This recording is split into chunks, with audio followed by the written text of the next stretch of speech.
Justiça homologa a delação do ex-ministro Antônio Palocci. Transportadoras ignoram o preço mínimo da tabela de fretes e pagam quanto querem aos caminhoneiros. Morre em Salvador o ex-governador da Bahia, Valdir Pires, aos 91 anos. Triplica o número de crianças que morreram por causa da gripe neste ano no Brasil. Cientistas americanos descobrem um composto que imobiliza a célula doente e impede a metástase do câncer. União Europeia começa a cobrar tarifas de importação sobre produtos norte-americanos. Pesquisa mostra que a maioria dos consumidores não pretende ter gastos adicionais por causa da Copa. Escola de Criciúma desenvolve projeto que pode ser esperança para a limpeza de rios de forma natural. Agora no Jornal das 22.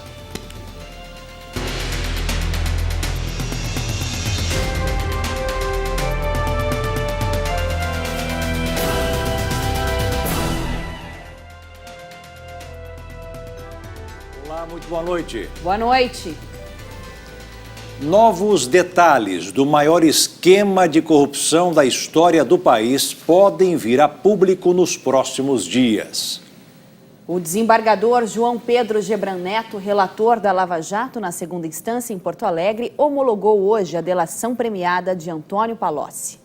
O ex-ministro da Fazenda e da Casa Civil dos governos do PT firmou um acordo de cooperação com a Polícia Federal. Os termos da delação premiada ainda estão sob sigilo. Palocci já havia prometido detalhar o esquema criminoso durante uma audiência com o juiz Sérgio Moro. Hoje, em outros momentos, que todos os nomes que eu optei por não falar aqui, por sensibilidade da informação, estão à sua disposição o dia que o senhor quiser. Se o senhor estiver com a agenda muito ocupada, a pessoa que o senhor determinar, eu imediatamente apresento todos esses fatos com nomes, endereços, operações realizadas e coisas que vão ser certamente do interesse da Lava Jato, que realiza uma investigação de importância, e acredito que posso dar um caminho, talvez que vai lhe dar mais um ano de trabalho, mas é um trabalho que faz bem ao Brasil. Naquela ocasião, a negociação com a força-tarefa da Operação Lava Jato não foi adiante. Agora, a expectativa sobre as revelações é grande. O político que está preso em Curitiba teria aberto a caixa preta dos esquemas envolvendo os ex-presidentes Lula e Dilma, além de indicar como eram feitos os pagamentos de propina ao PT, envolvendo empreiteiras investigadas no escândalo da Petrobras. O prejuízo da estatal teria sido de cerca de 42 bilhões de reais. Além das revelações, o ex-ministro terá de apresentar provas do que diz. Se mentir ou quebrar as cláusulas firmadas, poderá perder os benefícios negociados. O ex-prefeito de Ribeirão Preto, no interior de São Paulo, era um dos principais nomes do partido e participou das decisões mais importantes da legenda nas últimas 2 décadas. Em nota, Dilma Rousseff afirmou que o ex-ministro mente para sair da cadeia e não tem provas para sustentar acusações a ela ou a Lula. O advogado de Lula, Cristiano Zanin, negou o envolvimento de seu cliente nos fatos narrados. O PT afirmou que Palocci rendeu-se às chantagens da Lava Jato e faz falsas acusações contra Lula para receber benefícios na justiça. Enquanto o governo, os caminhoneiros e o setor produtivo tentam encontrar uma solução para o tabelamento do frete, algumas empresas estão pagando o quanto querem no transporte de carga, mesmo correndo o risco de serem punidas. Com a indefinição em torno do tabelamento, as empresas têm transportado suas cargas a preço de mercado, mesmo correndo o risco de serem punidas. Em caso de descumprimento, o caminhoneiro pode entrar na justiça e pedir uma indenização equivalente ao dobro da diferença entre o preço da tabela e o que foi efetivamente pago. Mas os motoristas estão aceitando o valor mais baixo para não ficar sem trabalho. A tabela de frete consta de uma resolução editada no dia 30 de maio pela Agência Nacional de Transportes Terrestres, como parte do acordo que pôs fim à greve dos caminhoneiros. O setor produtivo espera o desfecho da discussão sobre a constitucionalidade da tabela no Supremo Tribunal Federal. Enquanto governo, caminhoneiros e setor produtivo não entram em um acordo, o transporte de carga no país está atrasado. O setor de fertilizantes é um dos mais prejudicados. Já prevê menor rentabilidade com alta nos preços do produto. Como menos caminhões estão indo até os portos, o insumo importado, que seria a carga na viagem de volta, está parado nos navios. A Agência Nacional de Transportes Terrestres já recebeu 2.396 reclamações sobre o descumprimento da tabela do frete rodoviário. O ex-governador da Bahia, Valdir Pires, morreu esta manhã em Salvador aos 91 anos. Ele teve uma parada cardiorrespiratória e não resistiu. Valdir Pires, filiado ao Partido dos Trabalhadores, estava internado desde ontem devido a um quadro de pneumonia. De acordo com informações do Hospital da Bahia, ele teve uma parada cardiorrespiratória e não resistiu. Valdir foi o primeiro governador eleito da Bahia pelo MDB, depois do regime militar. Ficou no cargo entre 1987 e 1989. Foi deputado entre 1991 e 94 e depois entre 98 e 2002. Tanto em 94 como em 2002, tentou 2 vezes chegar ao Senado, mas foi derrotado. Neste período, passou por partidos como PDT, PSDB, até afiliar-se ao PT. Como ministro da Defesa do governo Lula, teve uma gestão bastante criticada. Em 2007, foi demitido devido à crise nos aeroportos. Aos 85 anos, foi eleito vereador em Salvador em 2012. Ficou até 2016, quando deixou oficialmente a vida pública. O ex-governador já estava com a saúde debilitada. Sua última aparição pública foi na semana passada. O atual governador da Bahia, Rui Costa, decretou luto oficial de 5 dias por sua morte. O número de crianças que morreram por causa da gripe triplicou neste ano no Brasil. Segundo o Ministério da Saúde, foram 44 óbitos contra 14 no mesmo período do ano passado. A campanha nacional de vacinação terminou hoje, mas alguns locais que não atingiram a meta esperada estão ampliando o período para a imunização do público-alvo. Apesar do aumento no número de mortes de crianças por gripe, mais de 3,5 milhões de crianças menores que 5 anos ainda não foram vacinadas. Foram registrados no país 3.122 casos de influenza em 2018, com 535 mortes contabilizadas até o último dia 16. A campanha de vacinação contra a gripe está programada para terminar hoje, mas alguns locais decidiram prorrogar mais uma vez o fim da imunização, para que mais pessoas consigam tomar a vacina. Em São Paulo, as secretarias de saúde vão ampliar o público-alvo. A partir de segunda-feira, crianças de 5 a 9 anos e adultos de 50 a 59 anos também poderão se imunizar contra a doença. Os grupos de risco, como grávidas e pacientes idosos ou com doenças crônicas, seguem sendo vacinados até acabar o estoque, ou até que a meta seja alcançada. As crianças foram as que menos se imunizaram este ano, com 67,7% dos vacinados. Aquelas entre 6 meses e 5 anos têm indicação para a imunização gratuita, além de idosos, gestantes e outros grupos. Para receber a dose, é preciso ir a um posto e apresentar um documento de identificação e, se possível, a carteirinha de vacinação. Você deve se lembrar que em 2016, o novo ensino médio foi lançado pelo Ministério da Educação após um longo debate entre vários setores da sociedade. A promessa com esse novo projeto é dar mais flexibilidade para o aluno escolher o que vai estudar. Mas como será que anda a implantação dessas mudanças nas escolas? Os alunos estão se adaptando? É o que você vai ver agora.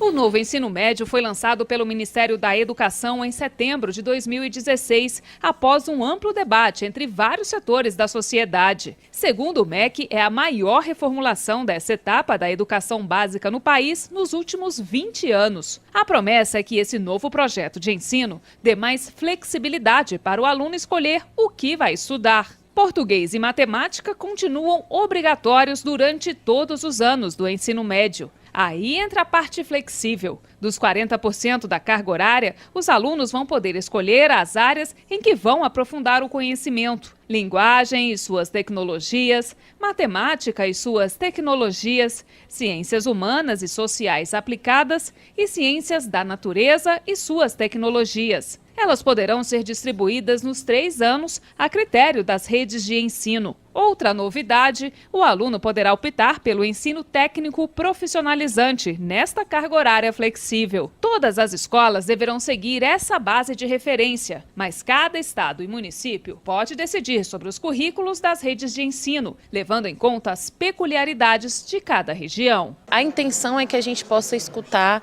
possa promover pilotos, projetos pilotos, para que aos poucos, de forma gradativa, essa matriz vai sendo alterada do ensino médio e a gente possa pensar em possibilidades reais. Essa flexibilização do currículo já é adotada em vários países. A expectativa é manter o aluno interessado em estudar, porque tem um dado interessante. De acordo com o MEC, a cada 100 alunos que ingressam no ensino médio, só a metade completa os 3 anos e apenas 7% aprende aquilo que se realmente espera, como na matéria de matemática, por exemplo, do professor Carlão. Mas aqui a turma garante que não falta nem um dia, é isso?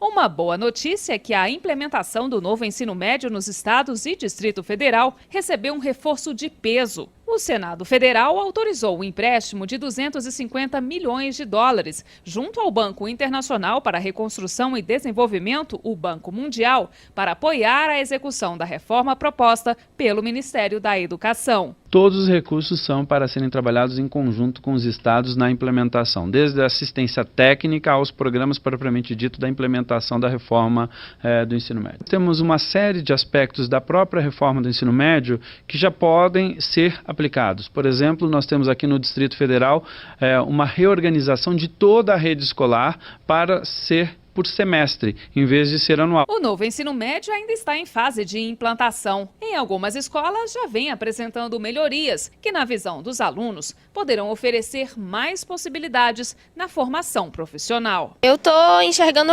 positivíssimo, porque eu acredito que a escola tem um grande poder de influência sobre o aluno. E colocar a gente no meio disso tudo, pensar no melhor, ouvir a nossa opinião, é maravilhoso. E agora com os itinerários formativos a gente tem mais possibilidades de ver coisas diferentes e se aprofundar onde que a gente tem dificuldade. E veja a seguir, o CAD aprova a venda de um dos maiores hipermercados do país. E ainda, operações com cartões pré-pagos já somam mais de 2 bilhões de reais no Brasil. O juiz federal Sérgio Moro deu uma entrevista para a rede americana CNN sobre a Operação Lava Jato e destacou que não há vergonha na aplicação da lei. O magistrado foi descrito pela emissora como um herói brasileiro. A reportagem abordou toda a repercussão da Operação Lava Jato e a descoberta do maior escândalo de corrupção da história do Brasil. O jornalista Fareed Zakaria cita a empreiteira Odebrecht e destaca a prisão do ex-presidente Lula e as investigações contra o atual chefe de Estado, Michel Temer. Sérgio Moro falou sobre as ações contra os suspeitos e destacou que os casos de corrupção são vergonhosos, mas não há vergonha na aplicação da lei. O juiz fez elogios à Operação Lava Jato, classificada por ele como uma grande conquista para a democracia brasileira. A reportagem completa teve mais de 5 minutos de duração e descreveu o juiz como um herói brasileiro. O Conselho Administrativo de Defesa Econômica aprovou a venda de um dos maiores hipermercados do país. Veja essa e outras notícias nos destaques da economia. O CAD não impôs restrições para a venda das operações brasileiras do grupo varejista Walmart para a empresa de investimentos Advent. Com o sinal verde do governo, agora são esperadas mudanças no comando da companhia. A maior novidade pode ser o anúncio do nome de Luiz Fázio, ex-Carrefour, como novo presidente da empresa. Segundo pesquisa da Nossa Produção, a administração do hipermercado tinha muitas dificuldades, especialmente no relacionamento com a matriz americana. E uma novidade no setor bancário. A partir de 2019, as operações de transferência de dinheiro poderão acontecer 24 horas por dia. Segundo o Banco Central, as instituições financeiras estão fazendo testes para viabilizar essa mudança. O maior desafio é criar um sistema que atenda a todos os bancos. Se efetivado, o Brasil entrará no seleto grupo de países que contam com operações bancárias instantâneas sem limites de horários e dias úteis. O chamado Fast Payment funciona atualmente apenas na Suécia e na China. O número de consumidores inadimplentes chegou a 61 milhões e 400 mil em maio, um aumento de 0,7% em relação ao mesmo mês do ano passado. Os dados da Serasa Experian também revelam que, em média, são 4 dívidas por CPF, atingindo o valor individual de R$ 4.458. Para os economistas da empresa de análise de crédito, o resultado é um reflexo do enfraquecimento do crescimento econômico, o que contribui para manter as taxas de desemprego no país elevadas e, consequentemente, os níveis recordes de pessoas com o nome sujo. No mercado financeiro, o dólar fechou em alta nesta sexta-feira. A moeda norte-americana teve uma valorização de 0,53% e encerrou o dia cotada a R$ 3,783. Talvez pouca gente conheça os cartões pré-pagos, mas eles estão resolvendo o problema de muitos brasileiros endividados que não têm conta em banco ou estão com o nome sujo. A movimentação desse tipo de cartão de crédito cresceu 63% no país. Aí só no primeiro trimestre deste ano no Brasil. Na comparação com o mesmo período do ano passado, o crescimento foi de 63%. Em 2017, os recursos chegaram a 1 bilhão e 350 milhões de reais. Os dados são da Associação Brasileira das Empresas de Cartões de Crédito e Serviços. É um produto muito útil para as pessoas que têm dívida e estão com o nome sujo na praça, gente que não tem conta em banco e até para os pais que querem controlar a mesada dos filhos. Em relação aos cartões tradicionais de crédito e débito, o número ainda é pequeno. As movimentações foram de 353 bilhões e 200 milhões de reais no primeiro trimestre, mas os pré-pagos crescem em velocidade mais rápida. De acordo com a associação, os pré-pagos ficaram mais conhecidos como Vale Presentes e cartão de recarregar para celular, mas agora já está tornando uma forma de pagamento e para usá-lo é fácil. O consumidor abre uma conta na empresa que emite o cartão, deposita o valor desejado e já começa a utilizar. Eles são aceitos em qualquer estabelecimento comercial, mas os economistas fazem um alerta. É preciso ficar atento às taxas desses cartões pré-pagos. Eles não têm anuidade, mas os serviços e as movimentações realizadas são cobradas. Mais de 1.000 migrantes morreram afogados no Mediterrâneo Central este ano. A chegada do verão no hemisfério norte deve ampliar as tentativas de cruzamento na principal rota migratória que une a África à Europa. O Alto Comissariado da ONU para os Refugiados, o Acnur, se declarou comovido por esses afogamentos em massa na Líbia e pediu uma ação internacional urgente para reforçar os esforços de salvamento no mar. O Acnur afirmou que mais de 200 migrantes morreram afogados no Mediterrâneo Central nos dias 19 e 20 de junho, em 3 tragédias separadas. Essas tragédias elevam para mais de 1.000 o número de pessoas mortas em 2018 na rota migratória do Mediterrâneo Central, segundo o Acnur, que prevê que o número de refugiados e imigrantes que tentam cruzar o Mediterrâneo aumentará com a chegada do verão no hemisfério norte, temporada muito favorável à navegação em alto mar. E em meio a dados alarmantes sobre a morte de imigrantes no mar, a Itália voltou atrás e disse que vai resgatar o barco com 226 imigrantes antes de confiscá-lo. Mais cedo, o ministro do Interior, Matteo Salvini, da Liga de Extrema-Direita, havia impedido a entrada da embarcação no país. Ele disse que o navio deveria ter se dirigido para a Holanda e não para a Itália, mas o ministro dos Transportes, Danilo Tonincelli, alertou horas depois que não era seguro uma viagem com tantas pessoas a bordo em um navio de apenas 32 metros. No início deste mês, o ministro prometeu não deixar mais barcos de ONGs humanitárias desembarcarem no país, levando a embarcação Aquarius a permanecer paralisada por vários dias com mais de 600 pessoas, até que a Espanha os ofereceu abrigo. E veja a seguir, cientistas americanos fazem grandes avanços na luta contra o câncer. E ainda, Coreias concordam em realizar reuniões temporárias de famílias separadas pela guerra. Cientistas da Universidade de Saúde do Oregon, nos Estados Unidos, fizeram grandes avanços na luta contra o câncer. Eles descobriram um composto que imobiliza a célula doente e impede a metástase.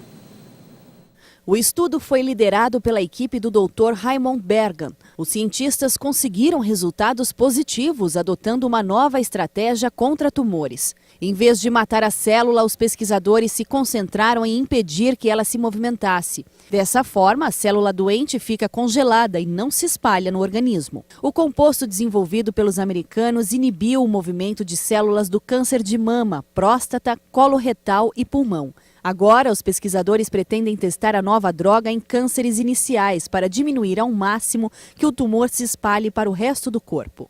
Os cientistas estimam que serão necessários 2 anos e 5 milhões de dólares para que os primeiros testes sejam realizados em seres humanos. A publicação foi celebrada e representa uma nova esperança de combater uma das doenças que mais aterroriza a humanidade. As duas Coreias concordaram hoje em realizar reuniões temporárias de famílias separadas pela guerra. O anúncio foi feito pelo ministro do Ministério da Unificação de Seul, depois de uma reunião de 9 horas entre representantes dos dois países. A Cruz Vermelha sul-coreana para rever seus parentes continuam vivas e a maioria supera os 70 anos. Durante a reunião de cúpula no fim de abril, o líder norte-coreano Kim Jong-un e o presidente sul-coreano Moon Jae-in concordaram, entre outros temas, com o reinício das reuniões familiares. A última aconteceu em 2015. Passar o dia quase todo na escola poderia ser um tormento para muitos jovens, se não fossem as múltiplas oportunidades de aprendizado que estão inseridas no conceito da educação integral. Esse modelo atual de ensino, que conecta o aluno com atividades culturais de arte, esporte, ciência e tecnologia, pretende formar uma nova geração de estudantes. Entenda como na reportagem de Renata Rocha e Matheus Ramalho. Quando a Maria Luísa soube que ia passar o dia quase todo na escola, ela não achou nada bom. Seria ruim. Eu achava que não ia conseguir, achava que não ia ser legal. Agora, o pensamento é bem diferente. Hoje, a Malu sabe que o tempo que passa dentro dos muros da escola é mais produtivo que se estivesse em casa. Em casa porque, assim, você fica muito tempo sem fazer nada. E você acaba aqui indo pra rua, pensando em mexer em coisa errada. Aqui não, aqui você aprende, você se diverte, você faz atividade física, você se diverte estudando. A Jéssica também pensa assim. Tem esse fato do sedentarismo, que a gente pode fazer exercício, se entreter com amigos e não ficar só na rede social, no mundo virtual. Educação integral não significa simplesmente que o aluno passa mais tempo na escola. É muito mais do que isso. Nessa modalidade, ele convive com múltiplas oportunidades de aprendizagem, seguindo um programa político-pedagógico. Ou seja, ele estará sempre em contato com atividades culturais, de arte, esporte, ciência e tecnologia, tanto na teoria quanto na prática. O aluno passa em média 9 horas dentro das escolas. A maioria delas oferece café da manhã, almoço e lanche da tarde. A ideia de manter o jovem dentro das instituições de ensino durante todo o dia é criar uma nova geração de estudantes, que além das disciplinas tradicionais, eles vão poder problematizar e discutir sobre várias questões por meio da pesquisa, laboratórios e oficinas. Essa educadora explica de que forma essa nova metodologia pode mudar a realidade de alguns alunos. É a oportunidade de ter uma educação de qualidade, de ter oficinas lúdicas. Então aqui na escola eles estão abrigados, digamos assim, né, fazendo esportes, arte, música, teatro, oficinas de lógica, laboratórios.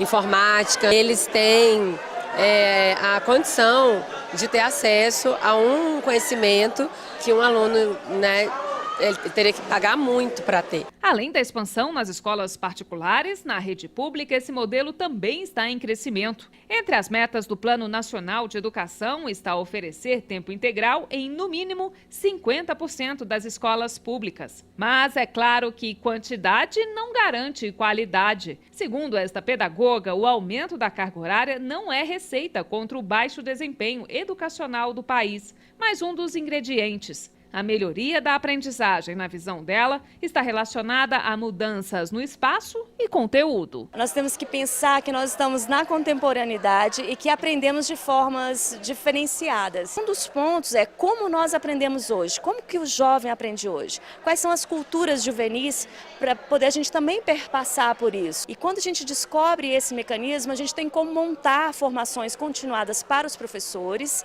que é um outro desafio. O esforço do professor, como peça fundamental dessa mudança, recebe o reconhecimento dos alunos. Sim, com certeza, eu vejo bastante o interesse de alguns professores aqui, né? Tanto é que tem uns que estão dando até 3 oficinas, né? E eu vejo isso, eu acho isso muito gratificante, né? Eles estão querendo ajudar os alunos e eu vejo por esse ponto de vista, né? Então a gente tem que estar satisfeito com isso, né? Da sala de aula para a natureza. Alunos de Criciúma, em Santa Catarina, desenvolveram um projeto que é referência. Eles estão utilizando uma técnica inovadora para despoluir o rio que corta a cidade. Quase metade da população urbana no Brasil não tem seu esgoto tratado e despeja os resíduos nos rios, segundo dados do IBGE. O saneamento precário é tido como principal motivo para a poluição das águas. Mas há locais em que há outros fatores poluentes. No sul do país, por exemplo, a mineração também tem uma parcela de culpa. Nesse rio, em Criciúma, há resíduos provenientes do carvão, além do esgoto e de muito lixo depositado. Com um trabalho de desassoreamento dos rios, feito pela Prefeitura Municipal de Criciúma, temos observado e temos retirado dos rios sofás, fogões, computadores, toda espécie de material que é inservível e que não deveria estar lá, que deveria ser destinado ao local adequado, está sendo jogado nos rios por nós, por todos nós. E se fosse possível reverter esse problema? Uma escola de Criciúma desenvolve há 2 anos um projeto que é novidade no país e que pode ser uma esperança para a limpeza dos rios de forma natural.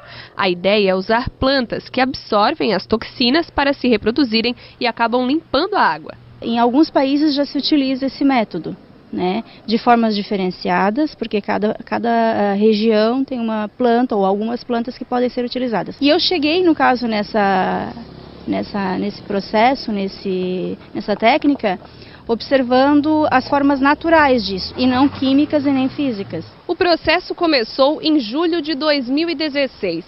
Na época, o grupo retirou 1.000 litros de água do rio Criciúma, em um dos pontos que está bem poluído. Essa água foi colocada em um tanque onde foram inseridas ilhas com as plantas flutuantes.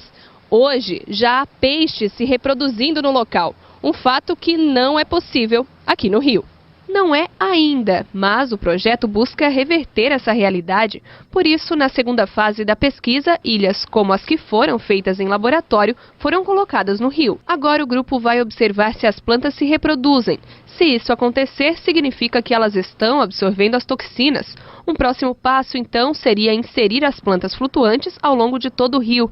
Mas é claro que a despoluição só vai funcionar se a população tiver consciência para parar de poluir. A colocação das ilhas filtrantes é um grande projeto, nós temos esperança que ele vai ajudar e que ele vai ser eficaz.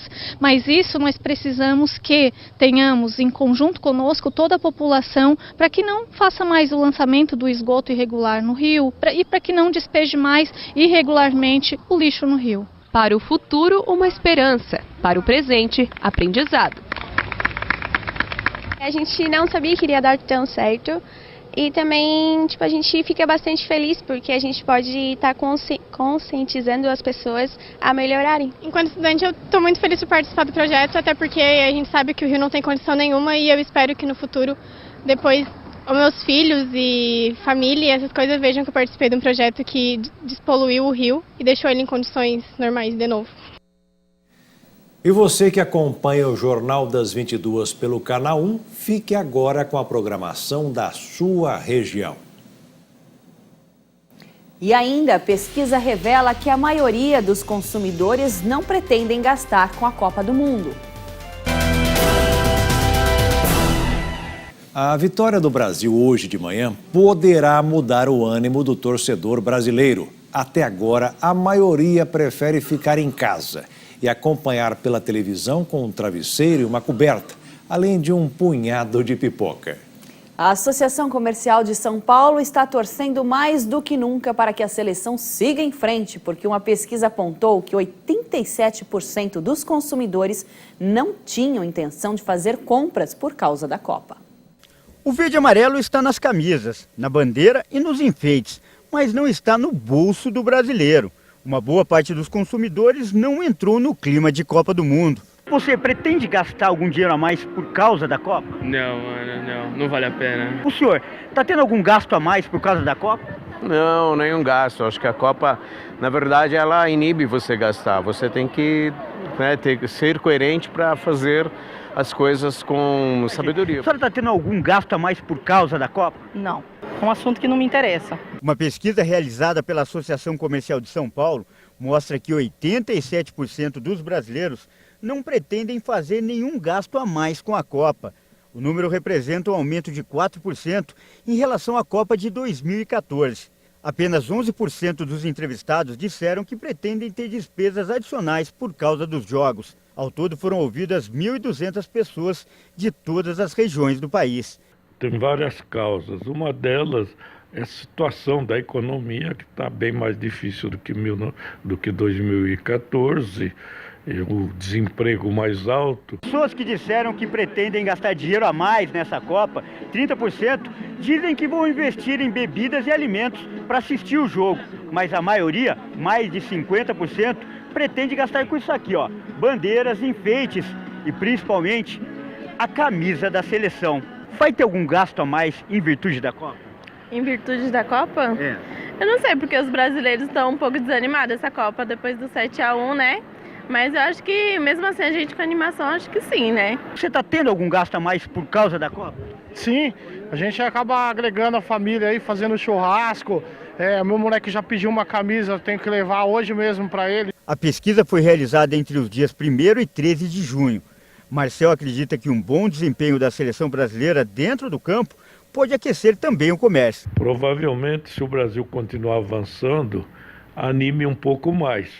E a gente possa ainda ter um aumento dos gastos com os itens relacionados à Copa. Ou seja, cada gol do Brasil lá na Rússia poderá fazer barulho no comércio daqui. Com a ajuda desse barulho aqui vai... O inverno chegou e todo mundo tira aquele casaco velho do guarda-roupa para esquentar um pouco. Mas e os bichinhos de estimação? Será que eles também sentem frio, Carol? Olha, eles podem até sentir menos frios, mas que eles ficam super elegantes de roupinhas, eles ficam. Eles são fofinhos, peludinhos e alguns super estilosos, principalmente no inverno. Na época mais fria do ano, muitos donos abusam das roupinhas na intenção de proteger os bichinhos.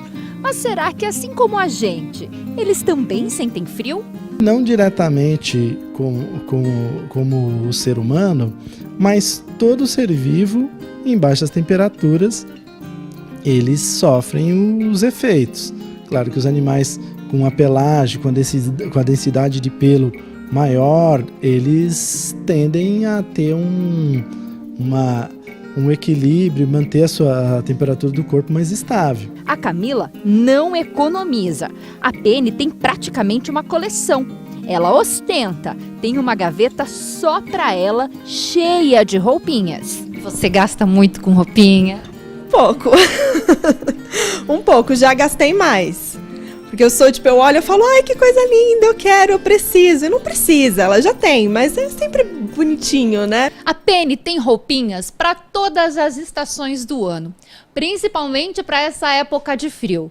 Olha só, tem agasalho de plush, moletom, bandana de lã, tem até casaquinho de pele. De uma coisa a gente tem certeza, que a Penny não vai passar frio nesse inverno. Além das roupinhas, ainda tem touca e meias. Sair para passear tem que ser sempre bem protegida. A Camila também se preocupa com a saúde da Penny e não quer que a cachorrinha pegue um resfriado. Aqui em casa a gente deixa com uma roupinha, uma coisinha, mas se vai sair, por exemplo, vai para um passeio, aí eu coloco uma roupinha, uma bandaninha para deixar ela bem protegida. De acordo com o veterinário, as roupinhas podem sim ajudar a prevenir as doenças de inverno e manter a saúde do pet.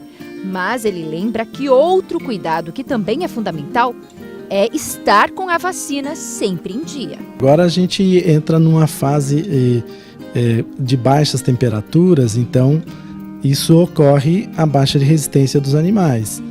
Isso predispõe à contaminação, às infecções. Espantando o frio, as vendas de acessórios no inverno praticamente triplicam. É com as quedas de temperatura que o mercado pet fica aquecido. O que cai de temperatura no termômetro, a gente aquece nas vendas, né?